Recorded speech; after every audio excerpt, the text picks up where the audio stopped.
லைலா மணி அவர்களை வந்து கூட்டி சேர்த்திருக்காங்க. அப்போது கேட்டாங்க, என்னங்க லைலா மணிலாம் வந்து பாடல் உலக தலைவரா அப்படின்னு கேட்டாங்க.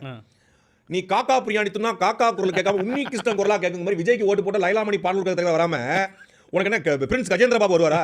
காக்கா பிரியாணி தின்னா காக்கா குரல் வராம உன்னி கிருஷ்ணன் குரலா வருமானா? இது அப்படியே நீங்க உங்களுக்கு பொருத்தி பாருங்க. உங்களுக்கு வச்சுக்கோங்க. நாம் தமிழர் கட்சியில இருந்தா ட்விட்டர்ல தான் அரசியல் பண்ண முடியும், பின்ன சட்டமன்றத்தை வந்து அரசியல் பண்ண முடியும் அப்படின்ற மாதிரி வேடிக்கை மட்டும் தான் நம்ம பார்க்கணும். ஓகேங்களா?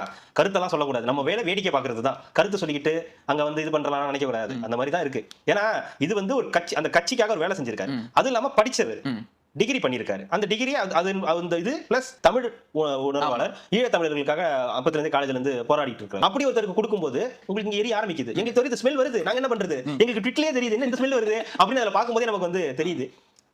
முடிஞ்சா வாழ்த்துங்க, இல்லையா ஒதுங்கி போயிடுங்க. இவனுக்கா அவனுக்கா உங்களை எல்லாம் கட்சியில வச்சிருக்காங்கல்ல, அதை விட இது மோசமானது.